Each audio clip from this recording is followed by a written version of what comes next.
सोनामुखी, हरड़, मुलेठी जैसी अनेक जड़ी बूटियां और हजारों वर्षों का प्राचीन आयुर्वेदिक ज्ञान इस एक बोतल में समाया हुआ है। कायम टैबलेट, आपकी खुशियों का साथी। अब्दुल रशीद शेख साहब। Thank you sir. Honourable finance minister की मजबूरियां हम समझ सकते हैं। इन्हें रेवेन्यू चाहिए, लिहाजा इन्हें जस्टिफाई करना ही है कि अगर ये हैवी ड्यूटी इस पे लगा रही है तंबाकू प्रोडक्ट्स पे, तो जवाब ये है कि इससे फिर लोग तंबाकू प्रोडक्ट्स का इस्तेमाल कम करेंगे। लेकिन प्रैक्टिकली ऐसा होता नहीं। कीमत बढ़ा दें, लोग तो भी पिएंगे जिन्हें पीना है। तो जब तक एक नेशनल कंसेंसस बन जाए कि तंबाकू पर कंप्लीटली बैन लगानी है, तब तक शायद कोई चीज़ होने वाली नहीं है। मैं सर आपसे अर्ज़ करूं, जो मैं पेपरों से पढ़ा, बाकी ज़रा से मुझे पता चला, पूरे कंट्री से सेलिब्रिटी लोग, अच्छे अच्छे लोग जम्मू कश्मीर जाकर वहाँ पर नशा मुक्त जम्मू कश्मीर के लिए कोशिश करते हैं, which is highly appreciable. But at the same time जब वहाँ पर नई शराब की दुकानें खोली जा रही हैं, तो उस पर जब वहाँ के लोकल आवाज़ उठाते हैं, वहाँ के रिलीजियस क्लर्क्स आवाज़ उठाते हैं, सोशल वर्कर्स आवाज़ उठाते हैं, and they are branded unfortunately as anti social, anti nationals, those voices should be encouraged who want Jammu and Kashmir to be a dry state. तो मेरी ये गुजारिश है, जो मेरी इंफॉर्मेशन है, जम्मू कश्मीर असेंबली में एक प्रस्ताव, एक बिल आने वाला है, पहले भी आया था। सारी पार्टियाँ उसमें चाहती भी हैं कि जम्मू कश्मीर को नशा मुक्त बनाया जाए।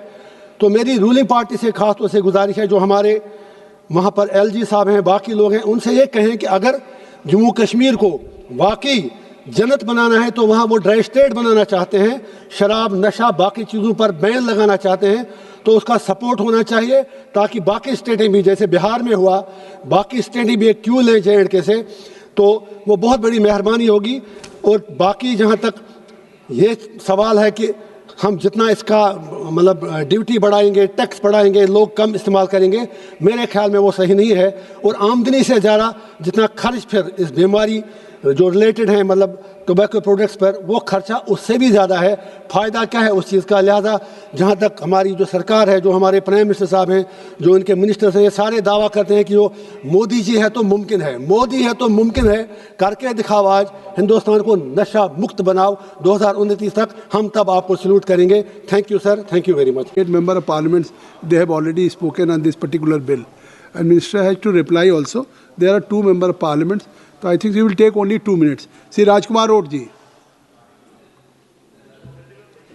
धन्यवाद सर, आपने समय काफ़ी शॉर्ट कर दिया। मैं आपको केंद्रीय उत्पाद शुल्क संशोधन विधेयक 2025 पर मेरे जो विचार प्रकट करना चाहूँगा आपके माध्यम से। माननीय मंत्री महोदय, सर कैमरा नहीं आया, कैमरा आ गया सर, आपके माध्यम से मंत्री महोदय और सरकार तक मेरे कुछ विचार पहुंचाना चाहूँगा। ये जो बिल लाया जा रहा है, इसका मूल उद्देश्य देश में जो बढ़ते धूम्रपान, नशा जो बढ़ रहा है, उसको कम करना है, या फिर हमें टैक्स को वसूलना है। मैं अगर इस बिल के माध्यम से देश में जो नशा मुक्ति का अभियान अगर तेजी से बढ़ता है और इस पर प्रतिबंध लगता है, तो अच्छी बात है, स्वागत योग्य है।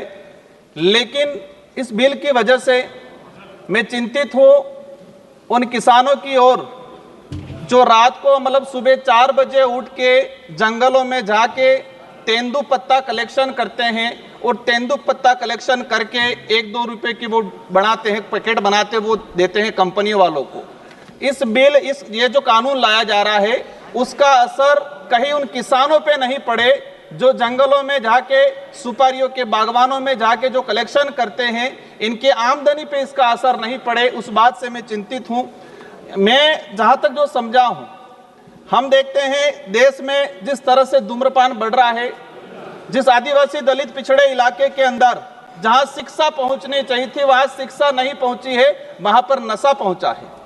तो हमारी ये प्रायोरिटी होनी चाहिए कि हम उस हिसाब से काम करें। और मैं जहाँ तक समझा हूँ कि जो धूम्रपान तेजी से बढ़ रहा है, उसका मेन रीजन एडवर्टाइजमेंट है। आपने विमल का जो एडवर्टाइजमेंट कई बड़े बड़े शहरों में, ग्रामीण इलाकों में वो लगे हुए हैं कि दाने दाने में केसर का दम, सलमान खान हो, मैं नाम लेना उचित नहीं, समझूंगा, लेकिन 3-4 जो हीरो हैं वो कहते हैं कि दाने दाने में केसर का दम, और ये एडवर्टाइजमेंट करने के लिए उनको करोड़ों रुपया मिलता है। अब ये जो हीरो हैं ये एज आइडल बने हुए युवाओं के, और वो कहते हैं कि इसमें तो केसर का दम है। तो ऐसी एडवर्टाइजमेंट पे सरकार को प्रतिबंध लगाने की जरूरत है, और ऐसे एडवर्टाइजमेंट करने वाले बॉलीवुड स्टारों पे भी कार्रवाई करने की जरूरत है। आज ट्राइबल इलाके के अंदर देखा गया है, मेरे जो जिला है डूंगरपुर और संसदीय क्षेत्र मेरा बांसवाड़ा, एक दिन के अंदर मैंने बीच में हिसाब लगाया था, एक दिन के अंदर 1 करोड़ 10 लाख के आसपास विमल का उत्पाद मतलब कहे कि बिक्री होती है। और इसका मूल जो रीजन है कि हमारा कोई इस पे प्रतिबंध नहीं है, किसी प्रकार का कंट्रोल नहीं है, डुप्लीकेट चीजें भी बन रही है। सरकार जो ओरिजिनल जो सिगरेट बीड़ी तंबाकू उस पे, लेकिन इसकी कॉपी होके मार्केट में और विशेषकर ग्रामीण इलाके में इसकी जो डुप्लीकेट कॉपी या डुप्लीकेट जो चीजें जा रही है, इस पे सरकार क्या करेगी। मैं जानना चाहूंगा कि व्यापारियों पर टैक्स के साथ इन जो कंपनियां जो उत्पादन कर रही है, इस टैक्स का असर उत्पादन करने वाली कंपनियों पे और जो सेलिंग करने वाले जो व्यापारी है इन पे होना चाहिए, न कि जो ग्रामीण इलाके में जो किसान हैं उन किसानों पे अगर इसका असर होता है तो हमारे लिए दुर्भाग्य की बात ये। प्रतिबंध, मैं कहता हूं कि प्रतिबंध करना चाहिए, लेकिन प्रतिबंध की बात आती है तो हमें एक चीज ये भी उदाहरण के तौर में सामने आता है कि गुजरात के अंदर शराब प्रतिबंध है, लेकिन आज की तारीख में मेरा नजदीकी राज्य है, आज की तारीख में जहां पर प्रतिबंध है, गुजरात में शराब प्रतिबंध है, वहां सबसे ज्यादा शराब बिकती है। जो बोतल 500 रुपए की है वहां 1500 रुपए में बिकती है। तो इस बात पे भी हमें सोचने की जरूरत है। हमें सबको चिंतित होना है कि देश में युवा नशे के लत में जा रहा है। माननीय अध्यक्ष महोदय, एक बात, सभापति महोदय, एक बात और ले जाना चाहूंगा कि जो भक्ति जो मार्ग है या संत जो मार्ग है, अधिकतर संत अच्छे विचारों अच्छे आइडियोलॉजी के हैं, लेकिन कुछ जो ऐसे संत हैं जो धर्म की आड़ में वहां पर नशा का जो जैसे कि अफीम है, गांजा है, ऐसे कई मंठों के अंदर कई धार्मिक स्थलों में भी इसका उत्पादन होता है, क्योंकि वो धर्म के आसपास से तुम्हारा कोई कार्रवाई भी नहीं होती है। तो ऐसी जगह भी कार्रवाई होनी चाहिए, उन संतों पे भी कार्रवाई करनी चाहिए जहां से अफीम गांजा का प्रचलन होता है। मैं हमारे जो माननीय पड़ोसी उदयपुर के सांसद महोदय को क्या दिक्कत होगी है, मैं किसी का विरोधी नहीं हूं, लेकिन जहां से कुछ गलत होता है, हमारे युवा भटकते हैं, ऐसी जगह पे प्रतिबंध होना चाहिए। उन संतों पे भी कार्रवाई होनी चाहिए जहां से अफीम गांजा का वितरण होता है, ऐसी जगह। मैं सभी पे सवाल नहीं कर रहा हूं, लेकिन कुछ ऐसे हैं जो अपवाद के तौर पे हैं। आप कोई आक्षेप न लगाएं और आप अपनी बात केवल कहें। माननीय सभापति महोदय, आज देखा गया है किसानों को तेंदुपत्ता जो उत्पादन होता है, जो सुपारी उत्पादन होती है, हम नॉर्थ ईस्ट में जाते हैं या साउथ में जाते हैं, कई राज्य ऐसे हैं जहां जो परिवार पूरा सुपारी पे डिपेंड करता है। मेरा मूल रूप से यही चीज कहना है कि इसका असर उत्पादन करने वाली कंपनियों पे होना चाहिए, बड़े व्यापारियों पे होना चाहिए। इस बिल का असर जो गरीब किसान हैं उन पे इसका असर नहीं होना चाहिए। और देश में हमें धूम्रपान पे प्रतिबंध लगाना पड़ेगा, और आदिवासी दलित पिछड़े इलाके में हमें शिक्षा को भेजने की जरूरत है, और उस इलाकों में धूम्रपान पूर्ण रूप से प्रतिबंध करने की जरूरत है। धन्यवाद। श्री विशाल पाटिल जी।